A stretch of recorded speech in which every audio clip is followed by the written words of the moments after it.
Shalom Aleichem and welcome back everyone as we are preparing for Shabbat Parashat Tisa vegam Parashat Para.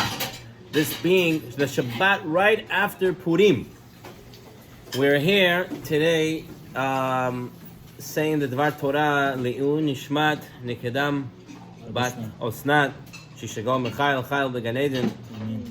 May all the words that we speak here tonight be in a zechut and her merit.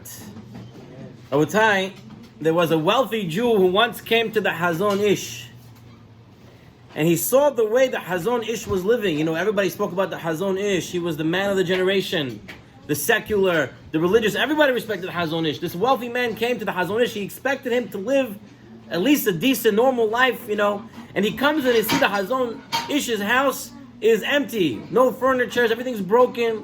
So this wealthy man says, Rabbi, I really respect you. And he takes out a big wad of cash, big amount of cash, and he puts it down on the table. And he tells the Chazon Ish, please, Rebbe, take this money from me. And the Chazon Ish replies and says, thank you, but I don't take money for my own needs. So this man asks in Yiddish, from how does the Rebbe live? What does he get a living from? How do you make money? You're learning all day. Where does your money come from? So the Chazon Ish answered back and said, with a twinkle in his eye, Ich leb from tun ayid atoiva. I live from doing a favor to a Jew. That gives me life. The Chazon Ish said, my life comes from doing someone else a tova. Rabotai, there's a famous story in Masechet Shabbat. Tells a fascinating story. Rabbi Akiva was told by the stargazers that his daughter would die on the day of her wedding.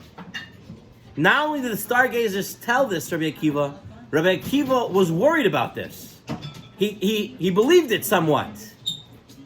And the night before the wedding, everyone in Rabbi Akiva's house was busy preparing for the wedding. It wasn't no caterers. You didn't go to Damikel Elagio and set the table for $250 a pop. You didn't do that, right? Everybody, like in the old country, everybody at home prepared. Everybody did everything.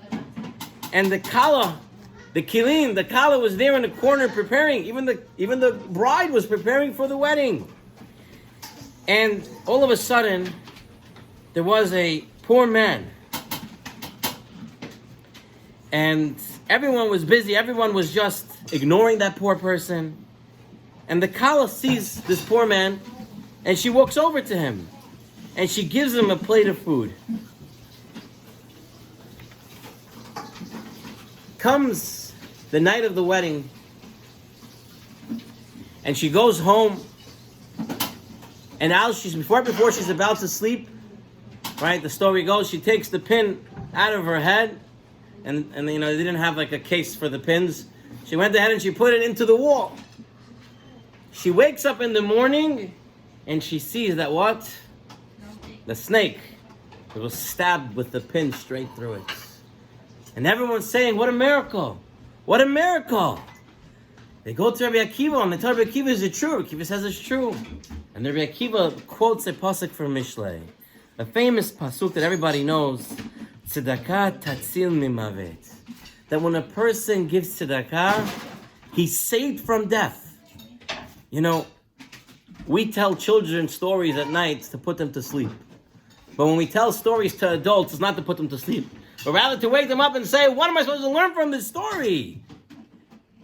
We know, Tehillim says, Olam Hesed Yibaneh. Your world is built with Hesed. Which world? Your world is built through doing chesed.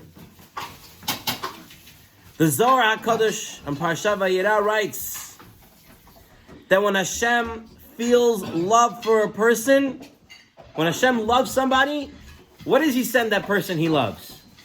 The Zohar says, Hashem sends you a poor person. That if Hashem loves you, He sends you a poor person. Now what happens when we get a poor person coming to us?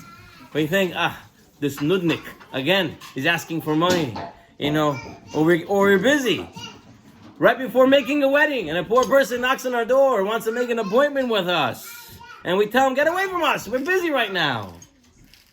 Lo and behold, don't we understand that Hashem is sending us, because He loves us, an opportunity to do Hesed. The Pasuk says, V'natan lecha rachamim. Hashem says, I'll give you rachamim, and I'll be merciful to you. V'rachamecha. What does that mean? Hashem says, I want to be giving you mercy by giving you the chance to be merciful. We have to understand, we have to have eyes of emunah. Sometimes we think, Rabbanu Shalom, I need help. My business is not going well. My daughter is getting older, I need a shidduch. I need help, I need this, I need that. Send me a Yeshua. Send me something to help me. And do you know what that help is? That's that poor person. That poor person who comes when you say you have no money, and you say, Hashem, please help me, and Hashem sends you that poor person, that's your help. Because if you give that man money, all the blessings are going to come to you. But what happens is, we don't see that. We skip that step. We don't understand that the poor person is the catalyst to our money. But rather, we think he's trying to take more away from us. Here, Rav Zev Smith Shlita, he says a story that happened right here in Far Rockaway. Okay? That there was a man, Reuben, names are changed, but Reuben came to Shimon. He said, I need to borrow money from the bank. I don't own a house. The bank won't lend me money. They say I have to find a homeowner that will co-sign on my loan, so they can put the house as mortgage it to the loan. And he asked his friend Shimon. And Shimon wasn't so happy about it, but his friend, and he realized he's business, this, that. So he agreed. He said he'll sign. They go to the bank to sign, and the bank says, I'm sorry, but this man's house cannot be used. Why? He lives in the flood zone. He lives in the flood zone, and he doesn't have flood insurance. And as such, his house is not secure enough. We're not going to give you a loan. So he said, what can I do? He says, you have to go and get flood insurance. And now this man's thinking, I didn't really want to loan. I didn't want to co-sign. Now that I'm saying I'm co-signing, I have to go and get new insurance. He was fighting with himself, and he said, okay, I'll get the new insurance. He got himself the flood insurance. Not 2 months passed, and Sandy hit. And he was one of the only houses in his block, or wherever he was, that was covered for flood insurance. And he was completely covered for all the damages that Sandy did. Meanwhile, all his neighbors who got hit as well did not get paid back, did not get their insurance claims. They didn't have flood insurance. So he thought he was doing this guy a tova. He thought he was helping him out getting a loan. Meanwhile, he saved himself. Right? The famous Valha Tourum in this week's Parshat, right? The pasuk says, "V'natinu," right? And they're going to give. Everyone's going to give the mahatzit hashekel, right? V'natinu, we know, is a word that could be read backwards and forwards. What does that mean to be read backwards and forwards? V'natinu, each letter is a palindrome, right? You can read it one way or the other. Says the Valha Tourum, because when you give money, you get it back.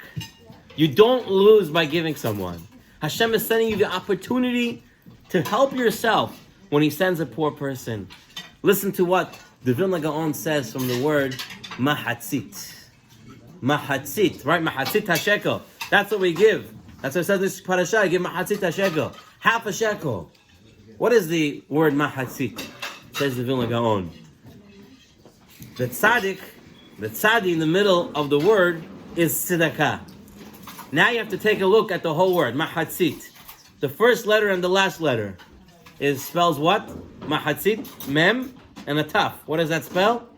Met, death. If you're far away from tzedakah, you're dead.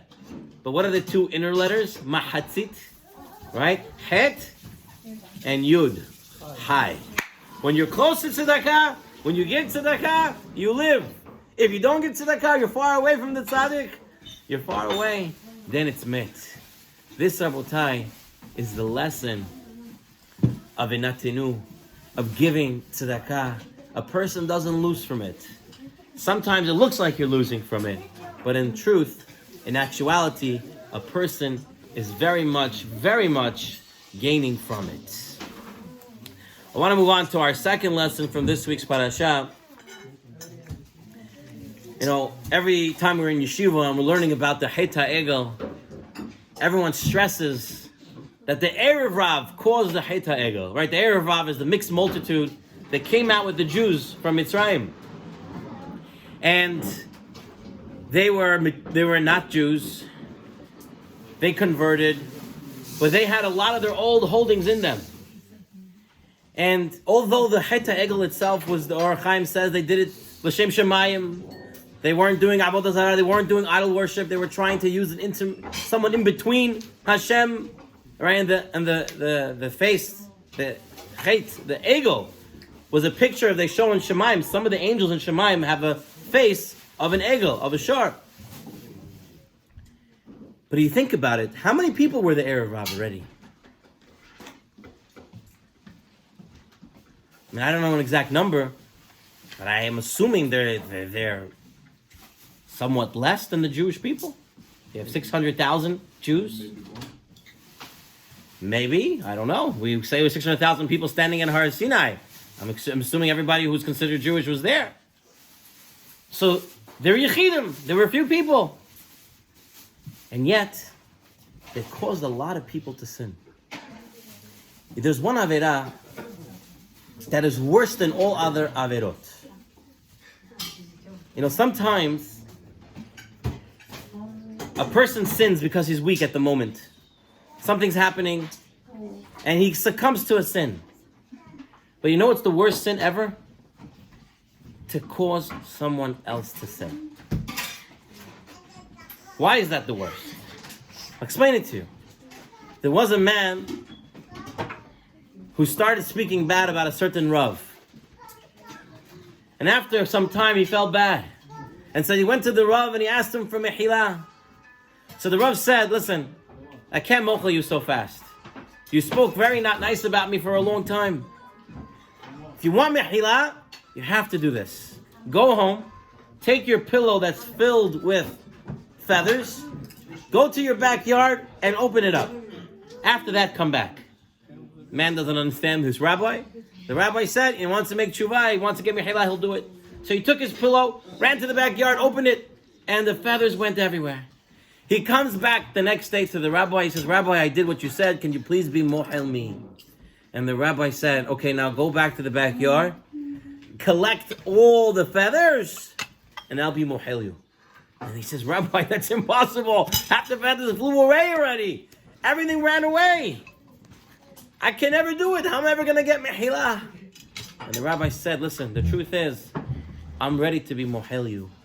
But I want you to understand what you did. When you spoke bad about me, right? It didn't just affect me.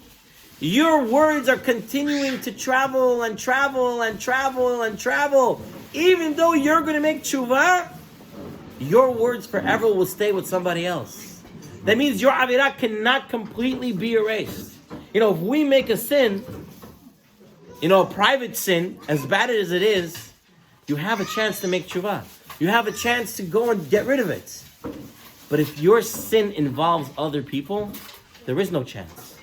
Because you have to go back to all those thousands of people. You don't even know who it affected. And you have to get them to do tshuva as well, which is extremely hard to do. But there's a flip side to this. There's a flip side to this. If a person has machateh rabim, he causes people to sin. There's also a way to cause people to do mitzvot. Everyone knows today there's a Bet Yaakov. There's a girls' school called Bet Yaakov. There's many girls' schools Bet Yaakov. How did it all start? We spoke about this many times in our shir. There was a Rav in Vienna. He was giving his Shabbos drasha. And he didn't even know that there was a woman from Poland who traveled to Vienna and was sitting in the shul. And this rabbi of the shul was saying, there's a big hole in Judaism right now. There needs to be a Jewish school for girls. We have for boys, but we need it for girls. If the girls are not going to be led into the proper path, they're not going to want to marry yeshiva guys. They're not going to want to. We have to have a Jewish school for girls. And sitting in the ladies section, with just a few ladies there, was Sarah Schneer. Sarah Schneer was there. She heard it. She took the message to heart, went back to Poland, and started Beit Yaakov. And from there today, you have Beit Yaakovs everywhere. Says Rav Shalom Shadron. He says, imagine that Rav when he gets to Shemayim. All of a sudden, they're telling him he has thousands and thousands and millions of mitzvot. Where does it all come from? I didn't do any of this. Because you spoke about building a Jewish school for girls. All those Jewish girls' schools that are today, because Sarah Schneer man, is all attributed to you. Because you spoke about it. And all those mitzvot continue to come to this Rav who spoke about it. Years later, hundreds of years later, it was 100-something years later, and still, all the girls who go today to Beit Yaakov is all associated to this one Rav in Vienna who spoke about it. They didn't even know someone was in the crowd who was going to do something about it. And all the zechut goes to him. We don't even know which Reuben was. You don't even know which Reuben was, right? So much zechut you get. And we'll end up with another idea Rav Shalom Shadron said. He said there was a young man who told over the story that there was a bachur in the yeshiva who once forgot his tefillin. He forgot his tefillin, and so when he came to the yeshiva, he needed to pray that day. He didn't have tefillin, so he asked one of the other people in the yeshiva to borrow the tefillin. And the man gave it to him and said to him, "Hello, I'm giving you my tefillin, but I want you to know, I never speak in my tefillin. So if you can please be careful not to speak in it." This man who borrowed it, he was a young boy when he borrowed it, and now he's like, 70, 80. He says, ever since that day that man gave it to me and told me he never spoke in his tefillin, I said how important that is, and I copied him, and I never spoke about it either. I never spoke in my tefillin again, and I taught that to my children and my grandchildren. And anyone who I can tell, I told. Here, just one man just said, here's my tefillin, borrow it, please, and don't talk in it. And what a change it made for so many people. This is the idea. Yes, the Erev Rav were able to cause many people to sin. Everyone got caught up in it. But the same applies the other way around. When you do mitzvot, people look, people see, people talk. I've had people who've come over to me and told me, Rabbi Moshe, we started learning. We started learning daily. We started doing things because we see you have a job, you're working, you're doing this, and you're still doing all these other things. We said, what excuse we can have? If he can do it, not one person. I've had multiple people who've come over and told me this. So when you hear these words, sometimes I want to stop. When I heard this, I can't stop. They're giving me Jesus. They're telling me I have to continue. But this is the idea. You don't even know what your actions are doing. Sometimes you daven nicely in the shul, and someone hears the sweet way that you're talking. A person hears that, and he says, "Why the guy davens so nicely? I also want to daven so nicely. I also want to do these things." This is the idea that we can get from the Erev Rav. And I want to end off with one last idea on the Parashah, Rabotai. In this week's Parashah, HaKadosh Baruch Hu tells Moshe Rabbeinu by the Chet HaEgel, by the sin of the golden calf, there's a big problem with the Jews. There's a big problem with the Jews. What does Hashem call the Jewish people in this week's Parashah? Hashem says, "Vayomer Hashem Moshe Riti Ta'amazeh v'hineh," and they are Am Kesher Orevhu. They're thick-necked. They're stubborn. They don't want to move. Hashem says, I just gave them the Torah, and already they're doing the sin of the Egel. Am Kesher Oref. They're stubborn-necked people. That's the first time Hashem says it. Stiff neck. But it's not only one time in the parasha, it's 3 times Hashem says this. Later on, Hashem says, I cannot take you Jewish people into the Israel. I'm going to send an angel instead. You know why? I'm going to kill you because you guys are bad. You're stubborn people. You're stiff-necked people. And then Hashem says it again. Vayomer Hashem Moshe, Emerald b'nei Yisrael, say to the Jewish people, Atem am kesher oref. Tell the Jewish people, you are a stiff-necked people. Okay. So Hashem keeps telling us we're stiff-necked. We're very stubborn. And then what does Moshe Rabbeinu say to Hashem? What does Moshe Rabbeinu say to Hashem? She says, Hashem, please, you have to come with us. You have to take us inside. V'yomer, im nama satichem be'enecha Adonai, yelechna Adonai be'kirbenu. Hashem, you have to go with us. Why? What's Moshe's reasoning? Ki am keshe orevhu. Because we're a very stubborn neck nation. So hold on. Hashem is telling Moshe, the Jews are bad. They're sinning over and over there. Am kishe oref. They're stubborn. They're stiff-necked. And then Moshe says, Hashem, you have to come with us. You have to mochel us. You have to do everything for us. Why? Because am kishe oref. Imagine you're going to court and they're telling the prosecutor is telling the judge, this man here is a murderer. And then the defense guy says, yes, and that's exactly why you should free him, because he's a murderer. Who's going to listen to that? This is exactly what happened. Hashem says, Am kishe oref. And Moshe says, yes, they're stubborn-neck people, therefore you have to go with them. You have to mochel them. You have to bring them yourself, Hashem, into Eretz Yisrael. How are we to understand this? Consistency. So, you're saying good, and I think this idea applies not just here, but everywhere. Every midah, every act, every character trait can be used either for good or for bad. You're right, Moshe says to Hashem, Am kishe oref. They're stiff-necked, they're stubborn. They're staying with Avodah Zarah like they were in Mitzrayim. They're not listening to you. But HaKadosh Baruch Hu, that exact same midah is their saving grace. Why? Think about it. What have we been through? The Inquisition, right? The Holocaust. In every single country we've ever been, we've been persecuted over and over again. Who in their right mind would stay Jewish? Isn't it so much easier not to be?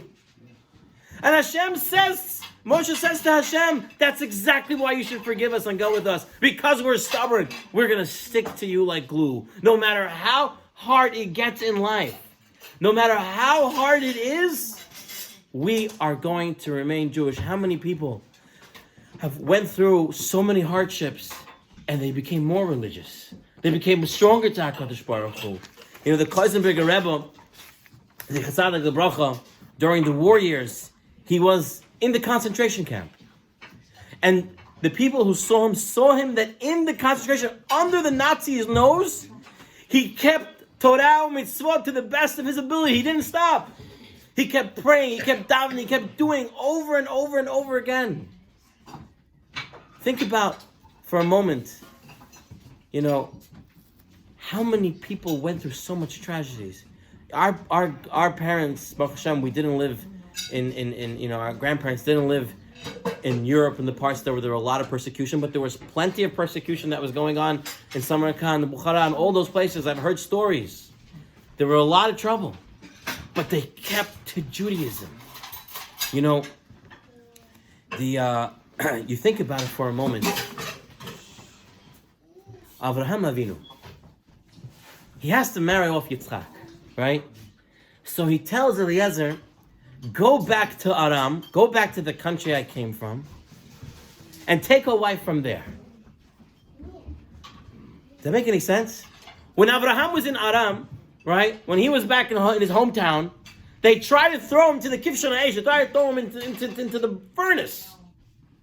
No one listened to him. Nobody. They wanted to kill him. He finally gets to Canaan, and he starts his Kiruv program there, and everybody's listening. Everyone's becoming religious. And then he tells Eliezer, go back to Aram where they wanted to kill me and get a wife for my son. Not from here. How does that make any sense? Says the Rosh Yeshiva Yisrael Reisman Shlita. He says, Avraham Avinu told Eliezer, he says, all these people here in Canaan who are becoming Jewish, becoming religious, who are believing in Hashem, how did they become? I invited them to my house. I gave them moshplov. I gave them manti. I gave them good food to eat. I told them either pay or make birkat hamazon. They made birkat hamazon. They said, now we believe in God. And then they keep coming for more food. They all came for food. They're food people. They're for food. He says, food people are here today and gone tomorrow. And this is exactly what happened with all the people that Yaakov was with Avraham was Megayer. They're all gone. He says, I'd rather go back to Aram. What's Aram? What happened in Orkazim? They're Am Keshe Orif. They're very stubborn people there. Nobody listens. I'm saying there's Hashem. Don't believe me. There's Hashem. I'll prove you. I survived the Kivshan Eish. Still don't believe me. This is the people. Because once you believe them, they're going to stick to it forever. There's a lot of work to show them that we're right. But once you show them that you're right, they're going to stay forever. This is what it means that Am Keshe Orif. This is exactly what Avraham Avinu wanted to create an Am Keshe Orif. He wanted to create a stubborn nation. People who will stick to Hashem no matter how bad it gets. They say that the Kotzker Rebbe, he left his Rebbe in Tamashov, and he went in search of a town to begin his Hasidut court. And he went from town to town, and many towns invited him in. And he didn't go. Finally, he got to a town where there were many misnagdim, many people who were against Hasidut. And when he got there, he said, this is the town where I'm going to make Hasidut. Hey, here there are people who are strong in their belief. This is Judaism. This is what it means to be a Jew. Ki Am Keshe Orif. This is what Moshe Rabbeinu was telling HaKadosh Baruch Hu. We are Am Keshe Orif, because that is who we are. That's what Avraham Avinu intended us to be. And that's how we're going to stay with HaKadosh Baruch Hu forever. So I would like to quickly round up and review the 3 lessons that we learned. The first lesson that we learned is you live by giving. And Hashem gives you opportunities to give in order to provide you a living and to provide you the yeshuot that you need. And the second lesson that we learned was that sometimes we can influence a lot of people just by our actions. And when they get influenced by our good actions, all that will be counted towards us as well. And the same on the flip side. Hasu Shalom, we do an Aveirah. Sometimes we don't understand that people respect us to a certain degree. And if we're in shul and we do something wrong, we're in public sphere, and we do something that is a little bit lax, right? Maybe it's okay, but people will take it the wrong way. It can cause them. Many people will start doing bad things because they think this guy did it. How careful we have to be. And our third lesson was we have to be stubborn people, but stubborn in the right way, okay? Not stubborn in the wrong way. And with this, Be'ezrat Hashem, we should be zocheh to the Geula Shalem of Her B'Yameinu Amen. Shabbat Shalom Lekulam.